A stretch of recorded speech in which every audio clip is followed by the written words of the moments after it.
नमस्कार, संसद टीवी पर आपका स्वागत है। मैं हूं मनोज वर्मा और आप देख रहे हैं हमारा खास कार्यक्रम कैबिनेट दिस वीक। कार्यक्रम की शुरुआत करते हैं कैबिनेट के महत्वपूर्ण फैसलों के साथ। केंद्रीय मंत्रिमंडल ने राष्ट्रीय ग्रीन हाइड्रोजन मिशन को दी मंजूरी। स्वच्छ ऊर्जा उत्पादन का वैश्विक केंद्र बनेगा भारत। मिशन पर 19,744 करोड़ रुपए होंगे खर्च। केंद्रीय मंत्रिमंडल ने सुन्नी बांध पनबिजली परियोजना को दी मंजूरी। 2,614 करोड़ रुपए से अधिक के निवेश का फैसला। केंद्रीय मंत्रिमंडल की BIND योजना को स्वीकृति। 2025-26 तक 2,539.61 करोड़ रुपए का होगा परिव्यय। केंद्रीय मंत्रिमंडल ने greenfield international airport Mopa Goa का नामकरण मनोहर इंटरनेशनल एयरपोर्ट मोपा गोवा के रूप में करने को दी मंजूरी।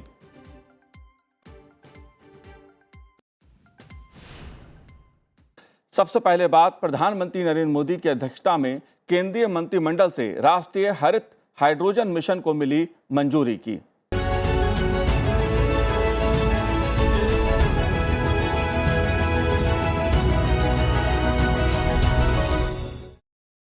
प्रधानमंत्री नरेंद्र मोदी की अध्यक्षता में केंद्रीय मंत्रिमंडल ने राष्ट्रीय हरित हाइड्रोजन मिशन को मंजूरी दे दी है। साथ ही मंत्रिमंडल की आर्थिक मामलों की समिति ने हिमाचल प्रदेश में सार्वजनिक क्षेत्र की SJVN लिमिटेड में 382 मेगावाट की सुन्नी बांध पनबिजली परियोजना के लिए 2,614 करोड़ रुपए से अधिक के निवेश को भी मंजूरी दे दी है। आइए देखते हैं इससे संबंधित ये रिपोर्ट। प्रधानमंत्री नरेंद्र मोदी की अध्यक्षता में केंद्रीय मंत्रिमंडल ने राष्ट्रीय हरित हाइड्रोजन मिशन को मंजूरी दे दी है। मिशन के लिए शुरुआती खर्च 19,744 करोड़ रुपए है। मिशन के तहत 2030 तक देश में लगभग 1,25,000 मेगावाट की नवीकरणीय ऊर्जा क्षमता वृद्धि के साथ प्रतिवर्ष कम से कम 50 लाख टन हरित हाइड्रोजन उत्पादन क्षमता सृजित करने का लक्ष्य रखा गया है। इसमें 8 लाख करोड़ रुपए से अधिक के निवेश और 2030 तक 6 लाख से अधिक नौकरियों के सृजन की उम्मीद है। साथ ही इससे जीवाश्म ईंधन के आयात और ग्रीन हाउस गैस उत्सर्जन में 5 करोड़ टन की कमी आएगी। मिशन से ग्रीन हाइड्रोजन और इससे जुड़े उत्पादों के लिए निर्यात अवसरों का सृजन होगा और अत्याधुनिक प्रौद्योगिकी का विकास शामिल है। मिशन हरित हाइड्रोजन की मांग तैयार करने के साथ उत्पादन, उपयोग और निर्यात की सुविधा प्रदान करेगा। 8 लाख करोड़ रुपए की डायरेक्ट इन्वेस्टमेंट होगी। 6 लाख सीधे तौर पर इसमें जॉब्स क्रिएशन होगी। 50 million ton green house emission को अवॉइड किया जाएगा, कम होंगे। और 50 लाख टन ग्रीन हाइड्रोजन बनाने का काम भी इसके माध्यम से प्रतिवर्ष किया जाएगा। इसके अलावा केंद्रीय मंत्रिमंडल की आर्थिक मामलों की समिति ने हिमाचल प्रदेश में सार्वजनिक क्षेत्र की SJVN लिमिटेड में 382 मेगावाट की सुन्नी बांध पनबिजली परियोजना के लिए 2,614 करोड़ रुपए से अधिक के निवेश को भी मंजूरी दे दी है, जिसमें से 2,246 करोड़ रुपए मुख्य खर्च के लिए होंगे। वहीं निर्माण के दौरान ब्याज के लिए करीब 359 करोड़ रुपए की राशि मंजूर की गई है। सुन्नी बांध परियोजना से देश में उद्यमिता के अवसरों को प्रोत्साहन मिलेगा, साथ ही रोजगार और क्षेत्र के सामाजिक आर्थिक विकास को भी बढ़ावा मिलेगा। 2,614 करोड़ रुपए की अनुमानित लागत जिसके ऊपर आएगी उसको मंजूरी मिली है। ये सतलुज नदी पर बनेगा। जिला शिमला और मंडी, ये 2 जिलों में स्थापित होगा। इसकी क्षमता जो है 382 मेगावाट की है और इस प्रोजेक्ट का निर्माण जो है वो SJVN सतलुज जल विद्युत निगम लिमिटेड करेगा। और इस मुद्दे पे विस्तार से बात करने के लिए हमारे साथ इस समय जुड़े हुए हैं नवीन और नवीकरणीय ऊर्जा मंत्रालय के पूर्व सचिव उपेंद्र त्रिपाठी जी। उपेंद्र त्रिपाठी जी, आपका बहुत बहुत स्वागत है संसद टीवी पर। और शुरुआत मैं आपसे इस मुद्दे पे करना चाहूँगा कि जो राष्ट्रीय हरित हाइड्रोजन मिशन है, जिसको लेकर केंद्रीय मंत्रिमंडल ने एक बड़ा और महत्वपूर्ण फैसला लिया है, इसे आप कैसे देखते हैं? राष्ट्रीय हरित हाइड्रोजन मिशन जो है, इसके पीछे क्या उद्देश्य है? देखिए, ये एक महत्वपूर्ण स्टेप भारत की।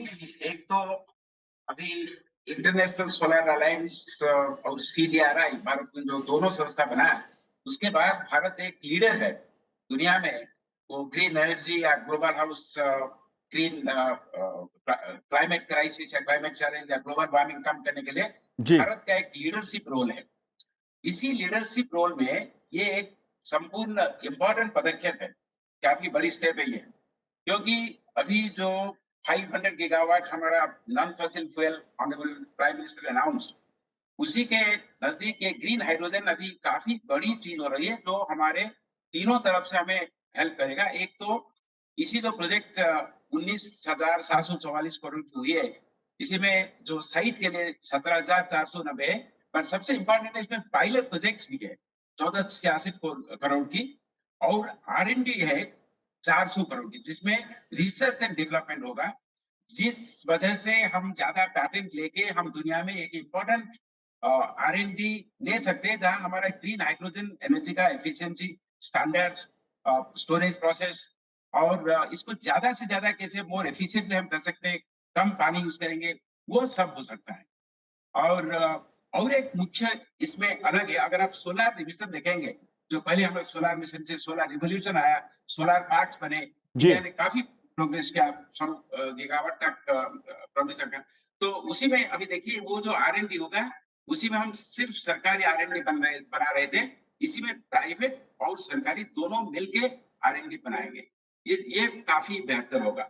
और जैसे ऑनरेबल मिनिस्टर ने अभी मेंशन किया, हमारा जो जॉब क्रिएशन होगा, 6 लाख जॉब होंगे, और जो इंपोर्ट हमारा कम होगा, 1 लाख करोड़ की इंपोर्ट हमारा कम होगा, क्योंकि पेट्रोलियम यूज कम होगा। और ये भी होगा कि जो 50 मिलियन मेट्रिक टन जो ग्रीन हाउस गैस एनुअली कम होगा। ये हमारे प्रधानमंत्री ने वो जो ग्लासगो में बताए थे। अभी भारत ने इजिप्ट में भी जो COP27 हुआ उसमें बोले थे, और जो बताए थे कि भारत की स्टेप्स लेंगे, वो इसी दिशा में एक इम्पोर्टेंट स्टेप है, जी। जो इंटरनली भारत को बहुत मतलब काफी मदद होगी हमें कार्बन डीकार्बोनाइजेशन के लिए, और दुनिया में भी भारत की स्थान काफी ऊपर जाएगा। जी। उपेंद्र जी, राष्ट्रीय हरित हाइड्रोजन मिशन, अगर मैं कहूं कि कार से लेके कारखाने तक जो भविष्य में इसका उपयोग होगा, वो आम आदमी की दृष्टि से कितना महत्वपूर्ण होगा? देखिए, आम आदमी के लिए पहले तो एक होती है, नहीं, पहले देखिए जो लो हैंगिंग फ्रूट बोलते हैं, अगर हम कुछ आम लेने के लिए जाते हैं तो नीचे जो होता है हम पहले पकड़ लेते हैं। तो लो हैंगिंग फ्रूट इसी में ये है, जब तक हम नाइट्रोजन और हाइड्रोजन दोनों को मिला के NH3 जो अमोनिया बनाएंगे, क्योंकि अमोनिया हमारा फर्टिलाइजर होता है, इसी में भारत की फूड सिक्योरिटी डिपेंड करता है। तो जो ग्रीन हाइड्रोजन हम ज्यादा यूज करेंगे, तब डीकार्बोनाइजेशन ज्यादा होगा, और हमारा कीमत भी कम हो जाएगा। क्योंकि जब सोलर पहले था, आपको जब याद है, प्राइम मिनिस्टर जब गुजरात में पहले सोलर पार्क संरक्षण बनाया था, तभी तो कॉस्ट 12 रुपया 14 रुपया था किलोवाट पर आवर, अभी 2 रुपया 2.5 रुपया। वैसे हाइड्रोजन भी पहले ज्यादा रेट होगा, और जब ज्यादा यूज होगा तब रेट कम होते रहेगा। हमारा अभी जैसे काफी देशों में, जैसे अमेरिका के एग्जाम्पल लीजिए, उनका अभी ख्याल है अभी तो $5 है पर किलोग्राम और ग्रीन हाइड्रोजन।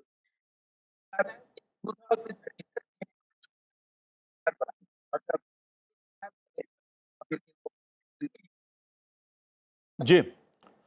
जी, बिल्कुल उपेंद्र जी, मेरा आपसे एक विषय और भी जानना चाहूंगा, क्योंकि अंतर्राष्ट्रीय स्तर पर राष्ट्रीय जो हरित हाइड्रोजन मिशन है, इस तरह के जो हाइड्रोजन संबंधित प्रयोग हैं, वो अलग अलग देशों में किए गए हैं। उसका अनुभव क्या रहा? कितना फायदा आर्थिक दृष्टि से उन देशों को हुआ? जो सुविधाओं की दृष्टि से मैं बात करूं तो किस तरह से बदलाव आया? क्योंकि एक टेक्नोलॉजी का उपयोग भारत में बड़े पैमाने पे होने जा रहा है, जिस पे भारत की अर्थव्यवस्था को एक नई दिशा मिल सकती है, नया प्रयोग होगा देश में, आम लोगों की दृष्टि से सुविधा बढ़ सकती है। तो अंतर्राष्ट्रीय जो अनुभव रहे हैं हाइड्रोजन के उपयोग के, उसे आप कैसे देखते हैं? जब अब देखिए, हाइड्रोजन के भी काफी टाइप्स होते हैं। एक तो बोलते हैं ग्रे हाइड्रोजन, जहाँ पेट्रोलियम सेक्टर से CNG से हाइड्रोजन बनाते हैं। अगर जो ग्रीन हाइड्रोजन हम बोल रहे हैं ना, जो हम रिन्यूएबल एनर्जी से बना रहे हैं, वो अभी तक इंटरनेशनल तौर पर उतना ज्यादा हुआ है। अभी भी ग्रे हाइड्रोजन, ब्लू हाइड्रोजन, जो ऐसे हाइड्रोजन वो नेचुरल गैस से बना रहे हैं, जिससे कार्बन डाइऑक्साइड को कैप्चर करके वो अंदर लेके बरी कर दे रहे हैं। और तो उसी ग्रे हाइड्रोजन और ब्लू हाइड्रोजन का ज्यादा यूज हो रहा है। ग्रीन हाइड्रोजन अभी तक उतने पैमाने पे हुआ नहीं कहीं, क्योंकि कॉस्ट ज्यादा है। और सेकंड ये कि हाइड्रोजन को ट्रांसपोर्ट करने के लिए इसको काफी स्टैंडर्ड्स ज्यादा थे। आपको याद होगा 1937 में जी। जर्मनी ने एक एरोप्लेन भेजा था जिसमें हाइड्रोजन था। वो एक्सीडेंट हुआ था अमेरिका पहुंच के टाइम पे। तब हाइड्रोजन भी तब लीगल फ्यूल था नहीं, हीलियम था, पर जर्मनी ने हाइड्रोजन यूज किया था।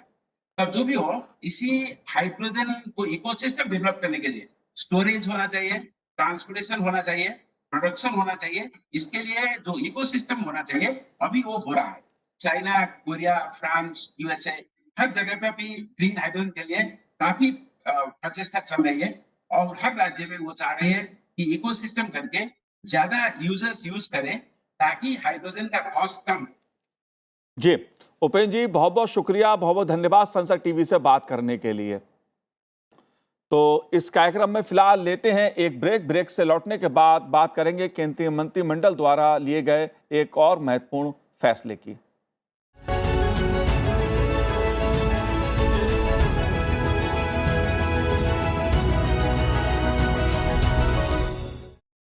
ब्रेक के बाद आपका स्वागत है और आइए अब बात करते हैं सार्वजनिक सेवा प्रसारण के लिए केंद्रीय क्षेत्र प्रसारण आधारभूत ढांचा और नेटवर्क विकास की योजना के लिए केंद्रीय मंत्रिमंडल की मंजूरी की। शशि शेखर जी, आपका बहुत बहुत स्वागत है। हम आपसे समझने की कोशिश करेंगे इस पूरे जो फैसला केंद्रीय मंत्रिमंडल का हुआ है, लेकिन दूरदर्शन और आकाशवाणी की गुणवत्ता को बेहतर बनाने के लिए जो केंद्रीय क्षेत्र प्रसारण आधारभूत ढांचा और नेटवर्क विकास योजना को मंजूरी दी गई है, उससे संबंधित एक रिपोर्ट देखते हैं। केंद्रीय मंत्रिमंडल ने सार्वजनिक सेवा प्रसारण के लिए केंद्रीय क्षेत्र प्रसारण आधारभूत ढांचा और नेटवर्क विकास योजना को मंजूरी प्रदान कर दी है। इस योजना पर वित्तीय वर्ष 2025-26 तक 2,539.61 करोड़ रुपए खर्च होंगे। केंद्रीय मंत्री अनुराग ठाकुर ने कहा कि इसके तहत दूरदर्शन और आकाशवाणी की गुणवत्ता को बेहतर बनाया जाएगा, आधुनिक प्रसारण उपकरणों से लैस किया जाएगा और अच्छी गुणवत्ता वाली सामग्री तैयार की जाएगी। नक्सल पीड़ित क्षेत्र, सीमावर्ती और सुदूर क्षेत्रों में एफएम ट्रांसमीटर की प्रणाली को उन्नत बनाया जाएगा। इसके अलावा पुराने ट्रांसमीटर को बदला जाएगा। साथ ही नए एफएम ट्रांसमीटर स्थापित किए जाएंगे। इससे एफएम की देश में वर्तमान कवरेज को 66% से बढ़ाकर 80% किया जाएगा। दूरदर्शन ऑल इंडिया रेडियो के स्टूडियोज बनाने का काम किया जाएगा। ब्रॉडकास्टिंग इक्विपमेंट को मॉडर्नाइजेशन और डिजिटाइजेशन करने की दिशा में काम किया जाएगा। अच्छे प्रोग्राम बने, कंटेंट अच्छा बने, उस दिशा में काम करने के लिए पैसा मिला है। और स्टैंडर्ड डेफिनेशन जो ब्रॉडकास्टिंग में हम अभी कर रहे थे, उसको हाई डेफिनेशन की ओर ले जाने का काम किया जाएगा। सूचना प्रसारण की दृष्टि से एक महत्वपूर्ण फैसला केंद्रीय मंत्रिमंडल ने लिया है और इस मुद्दे पर बातचीत करने के लिए प्रसार भारती के पूर्व सीईओ शशि शेखर वेम्पति जी हमारे साथ मौजूद हैं। शशि शेखर जी, एक बार फिर से आपका स्वागत है और मैं आपसे ये जानना चाहता हूं कि जो केंद्रीय मंत्रिमंडल ने एक महत्वपूर्ण फैसला लिया है, खासतौर से कैसे देश में सूचना प्रसारण की दृष्टि से अपडेट किया जाए संसाधनों को, उसका कैसे विस्तार किया जाए, आपका क्या कहना है, कैसे देखते हैं इस फैसले को आप? देखिए, इसमें ये जो बाइंड स्कीम है जी, ये पहले से चलता आ रहा है और इसका जो नया रूप है जो अभी अप्रूवल कैबिनेट ने दी है, इसमें दो बहुत ही बड़े कंपोनेंट्स हैं। एक है जो एफएम की कवरेज, जो आज देश भर में करीब 60% के आसपास पॉपुलेशन तक है जी, इसको 80% तक ले जाने का एक बहुत बड़ा प्रावधान है। इससे ये होगा कि जो अनकवर्ड एरियाज़ हैं जहाँ आज एफएम नहीं पहुँचता है, और जो ऐसे इलाके हैं जहाँ मीडियम वेव जो पहले से चल रहा था वो थोड़ा ऑब्सोलीट हो गया है, वो पुराने ट्रांसमीटर्स हो गए हैं, तो उनको रिप्लेस करते हुए एफएम का फुटप्रिंट उन शहरों में, उन क्षेत्रों में लाना जी, तो एक बहुत ही बड़ा कंपोनेंट है। दूसरा बड़ा कंपोनेंट इसमें है free dish, DD free dish को लेकर। डीडी फ्री डिश देश में सबसे बड़ा डीटीएच प्लेटफॉर्म है, ये फ्री टू एयर है। ये करीब ऑलमोस्ट 5 करोड़ घर तक पहुंचता है। तो इसकी जो कैपेसिटी है वो आज करीब अराउंड 112-120 चैनल तक सीमित है। तो इसकी कैपेसिटी को बढ़ाना ताकि इस पर 250-300 चैनल तक जा सके जी, तो ये एक कैपेसिटी इन्हांसमेंट का भी कंपोनेंट है। दूसरा जो सबसे महत्वपूर्ण कंपोनेंट इसमें है कि सेट टॉप बॉक्स का वितरण, ताकि डीडी फ्री डिश का जो रीच है, जो इंस्टॉल बेस है, वो सीमावर्ती गांवों में और नक्सल पीड़ित प्रदेशों में जी, इन सेट टॉप बॉक्सेस को डिस्ट्रीब्यूट करना और इससे फ्री डिश का जो बेस है उसको बढ़ाना। तो ये दो बहुत ही बड़े कंपोनेंट्स हैं। इसके अलावा जो रेगुलर टेक्नोलॉजी अपडेशन है, जैसे सारे चेन को हाई डेफिनेशन बनाना, डिजिटलाइजेशन, जी, जो क्लाउड पे कंटेंट रहे, archival content, digital content cloud पे अवेलेबल हो, स्ट्रीमिंग हो, जो आजकल के नए OTT प्लेटफॉर्म्स के तहत जो स्ट्रीमिंग कंटेंट हो रहा है उसकी कैपेसिटी बढ़ाना, और नए टेक्नोलॉजीज़ उनको भी इंट्रोड्यूस करना। तो ये सारे चीज़ें हैं। पर जो अभी मंत्री जी ने भी जो कहा था, जो सबसे इंटरेस्टिंग कंपोनेंट है कि कंटेंट के लिए भी पैसा इसमें एलोकेट। जी, बिल्कुल। कंटेंट एक बहुत महत्वपूर्ण चीज़, खास तौर से हम प्रसारण की बात करते हैं तो कंटेंट को बेहतर बनाने के लिए उस दृष्टि से क्या कदम सरकार भविष्य में उठाएगी, क्या योजना है, क्या विज़न है भविष्य का, आप कैसे देखते हैं? क्योंकि पूर्व प्रसार भारती के आप CEO हैं, उस नाते भी कैसे एक हम बदलाव देख सकते हैं भविष्य में? देखिए, कंटेंट के लिए फंडिंग बहुत ही महत्वपूर्ण है, क्योंकि दूरदर्शन और ऑल इंडिया रेडियो जो लोक प्रसारक सेवा संस्थाएं हैं, ये बहुत सारे रिस्पॉन्सिबिलिटीज़ अपने शोल्डर पे लेते हैं। जी, जैसे कई भाषाओं में, कई डायलेक्ट्स में समाचार बनाना, चुनाव के समय जो इलेक्शन ब्रॉडकास्ट होते हैं उनको करना, जितने भी महत्वपूर्ण लाइव टेलीकास्ट है उन सारे, जिसमें 30, 40, 50, कभी 100 कैमरा तक लग सकते हैं, उस तरह के, उस स्केल के लाइव कवरेजेस करना। तो बहुत सारे रिस्पॉन्सिबिलिटीज़ इन दोनों पे है। और बाकी देशों की तरह यहाँ हमारे देश में कोई लाइसेंस फ़ी का व्यवस्था नहीं है। तो जो भी इनका खर्चा निकालना है दूरदर्शन या ऑल इंडिया रेडियो को, इन्हें अपने रेवेन्यू से ही करना होता है। तो इसके लिए बहुत ज़रूरी है कि अच्छा कंटेंट हो, कंपेलिंग कंटेंट हो, जिससे कि एडवर्टाइजिंग रेवेन्यू भी बढ़े। जी, तो ये जो सपोर्ट है कंटेंट का, जैसे अभी नए सीरियल बने हैं, स्वराज बना है फॉर एग्जांपल, जो जी, दूरदर्शन का सबसे बड़ा प्रोजेक्ट है आज तक का। तो इस तरह के मेगा सीरियल्स बन सके और इससे एडवर्टाइजिंग रेवेन्यू भी आ सके, तो ये एक बहुत ही महत्वपूर्ण निर्णय जो कैबिनेट का है। ये मुझे लगता है कि दूरदर्शन और ऑल इंडिया रेडियो को आगे बहुत सपोर्ट मिलेगा इससे। जी, आपने बात टेक्नोलॉजी की, सूचना प्रसारण मंत्री अनुराग ठाकुर जी ने भी बात टेक्नोलॉजी पे की। सरकार का जोर भी टेक्नोलॉजी पर है।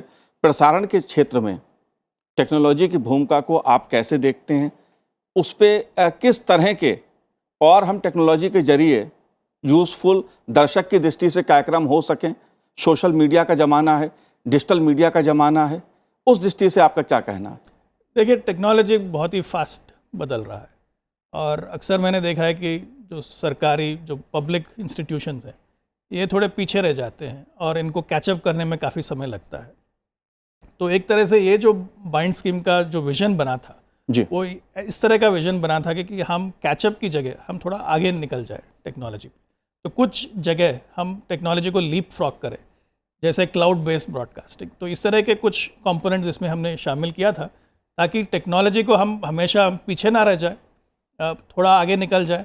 कुछ ऐसे इनोवेशंस ले आए ताकि हम लीनियरली एवोल्यूशन ना रहे और हम एक लीप फ्रॉग कर लें आगे, जो 5 साल के बाद टेक्नोलॉजी कहाँ होगा वहाँ तक हम DD और AR को पहुँचाएं।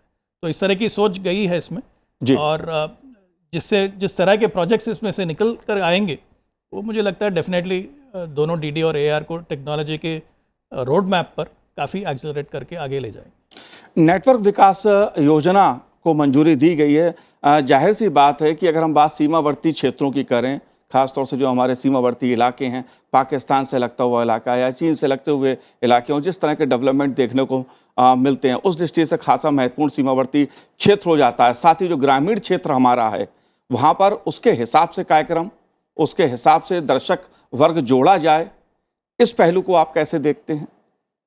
तो ये काफ़ी इनोवेशन हुआ है इस मामले में। जैसे मैं एक उदाहरण देता हूँ न्यूज़ ऑन AIR ऐप का। जी, ये जो ऐप है, ये बहुत ही यूनिक ऐप है पूरे दुनिया में, क्योंकि इसमें 200 से भी ज़्यादा आप लाइव रेडियो स्ट्रीम्स आकाशवाणी के सुन सकते हैं कहीं से भी।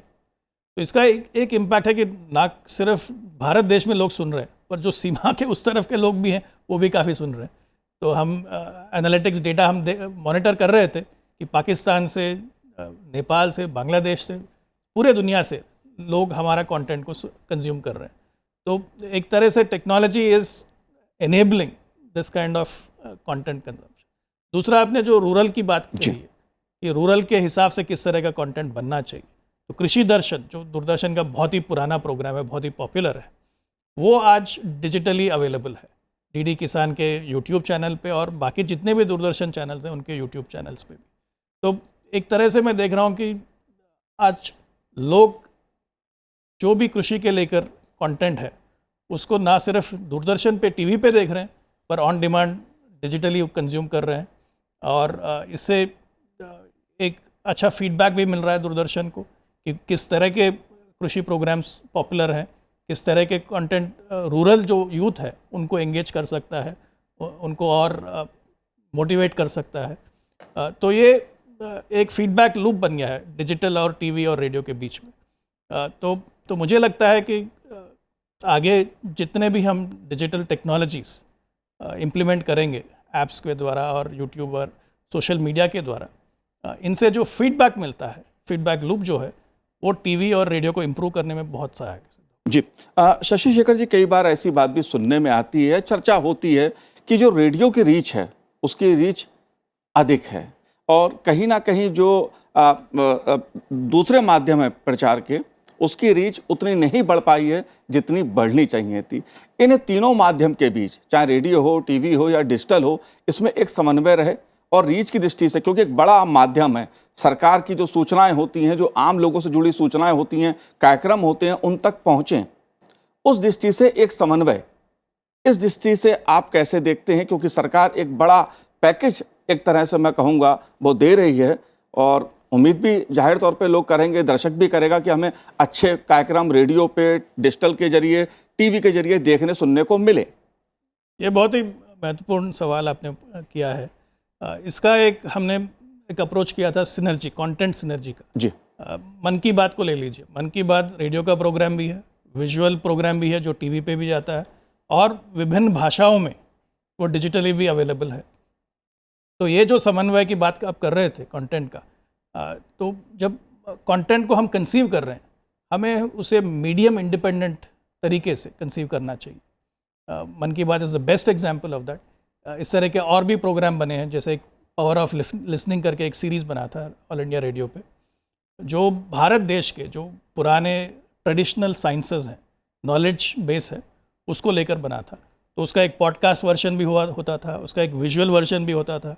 तो इस तरह से, और मल्टीपल लैंग्वेजेस में भी इसको ट्रांसलेट करके, तो unless we take a holistic view कि कंटेंट हम कन्वर्जेंट तरीके से अलग अलग मीडियम्स में उसी कंटेंट को पैकेज करें, उसको प्रेजेंट करें और टेक्नोलॉजी के माध्यम से उसको ट्रांसलेट करें। अभी तो एआई के ज़रिए लैंग्वेजेस को भी हैंडल करना बहुत आसान हो गया है। जैसे भाषणी एक एआई प्लेटफॉर्म बन गया है, जिससे आप कंटेंट को ट्रांसक्राइब कर सकते हो, अलग अलग भाषाओं में उसको ट्रांसलेट भी कर सकते हो, वॉइस ओवर जनरेट कर सकते हो। तो ये और भी आगे जाके बहुत आसान हो जाएगा कि हम अलग अलग मीडियम्स को सर्व करें और अलग अलग भाषाओं को से में भी उसको डिसेमिनेट करें, ताकि रीच जो है कंटेंट का वो सबसे मैक्सिमम हो जाए। जी, शशि शेखर जी, इस साल G20 देशों का शिखर सम्मेलन भी देश में होना है। एक बड़ा गौरवशाली कार्यक्रम देश के लिए है, गर्व की बात देश के लिए है। जाहिर तौर पे जो अंतर्राष्ट्रीय दर्शक वर्ग है उसको भी जोड़ने का एक बड़ा अवसर देश के सामने है। उसको आप कैसे देखते हैं? क्योंकि अंतर्राष्ट्रीय स्तर पर कार्यक्रम बेहतर बने, दर्शक वर्ग वहाँ भी मिले, उस दृष्टि से क्या योजना हो सकती है या क्या विज़न है आगे का? देखिए, दो चीज़ें हैं इसमें। एक तो जो ऑलरेडी एग्जिस्टिंग इंस्टॉल बेस है, जैसे हमारा जो सैटेलाइट फुटप्रिंट है वो डीडी फ्री डिश का, वो सिर्फ ना भारत देश को ही सर्व करता है, पर जो हमारे नेबरिंग देश हैं, पाकिस्तान हो, बांग्लादेश हो, नेपाल हो, श्रीलंका हो, तिब्बत तक उसका फुटप्रिंट पहुंचता है। तो एक तो डीडी फ्री डिश के माध्यम से हम ऑलरेडी काफ़ी सारे लोगों को तक पहुंच रहे हैं। दूसरा जो हमारा जीसैट है, जिससे डिस्ट्रीब्यूशन होता है सारे केबल और डीटीएच प्लेटफॉर्म्स जी। के, उसका जो फुटप्रिंट है वो पूरा सेंट्रल एशिया को कवर करता है, साउथ ईस्ट एशिया को कवर करता है। तो एक इंस्टॉल बेस काफ़ी वाइड है ऑलरेडी सैटेलाइट फुटप्रिंट के माध्यम से। दूसरा जो हमारा ऐप है न्यूज़ ऑन AIR और यूट्यूब चैनल, इसका जो रीच है वो तो दुनिया भर में है ऑलरेडी। लोग 100 से भी अधिक देशों से दूरदर्शन और ऑल इंडिया रेडियो के कंटेंट को कंज्यूम कर रहे हैं। तीसरा चीज़ जो किया गया है प्रसार भारती के माध्यम से वो है बायलैटरल अरेंजमेंट्स। जी। जैसे कोरिया में एक माइके करके एक प्लेटफॉर्म है जिस पे DD इंडिया कैरी होता है, और रेसिप्रोकली हम कोरिया का KBS TV चैनल को हमने DD फ्री डिश पे स्लॉट दिया हुआ है। सिमिलरली बांग्लादेश के सभी केबल नेटवर्क्स DD इंडिया को कैरी करते हैं, और हमने बांग्लादेश TV BTV को एक स्लॉट दिया हुआ है DD फ्री डिश पे। तो एक रेसिप्रोकल अरेंजमेंट है। चौथा है SBS ऑस्ट्रेलिया के साथ एक MOU है, जहाँ SBS ऑस्ट्रेलिया दूरदर्शन के बुलेटिन्स अलग अलग भाषाओं में, मराठी हो, पंजाबी हो, तेलुगु हो, उसको लेकर वो उनके जो लोकल TV चैनल्स हैं उस पर चलाते हैं, ताकि वहाँ पे जो डायस्पोरा है वो ना सिर्फ अंग्रेज़ी में दूरदर्शन को देखें, बट जी। अपने जो भी मातृभाषा है उसमें भी आप दूरदर्शन को वहाँ देख सकते हैं। तो जी। इस तरह के अलग अलग अरेंजमेंट से ऑलरेडी एक अच्छा खासा इंटरनेशनल बेस बना हुआ है। इसको आगे और ले जाना है, उसके लिए DD इंटरनेशनल की एक कॉन्सेप्ट है जिस पे काम चल रहा है। तो मुझे लगता है कि ये जो G20 का अपॉर्चुनिटी है, तब तक शायद DD इंटरनेशनल भी जी। चलिए, उम्मीद करते हैं जो केंद्रीय मंत्रिमंडल का फैसला है, खासतौर से नेटवर्क और आधारभूत ढांचा विस्तार करने के लिए टेक्नोलॉजी की दृष्टि से कैसे और प्रसारण की जो सेवाएं हैं वो और दुरुस्त हों और अच्छी हों, इसके लिए सरकार ने और जो मंत्रिमंडल ने फैसले को मंजूरी दी है वो मील का पत्थर साबित होगा। आपने हमसे बात की, बहुत बहुत शुक्रिया, बहुत बहुत धन्यवाद संसद TV से बात करने के लिए। तो आज इस कार्यक्रम में इतना ही, मुझे दीजिए आज्ञा, नमस्कार।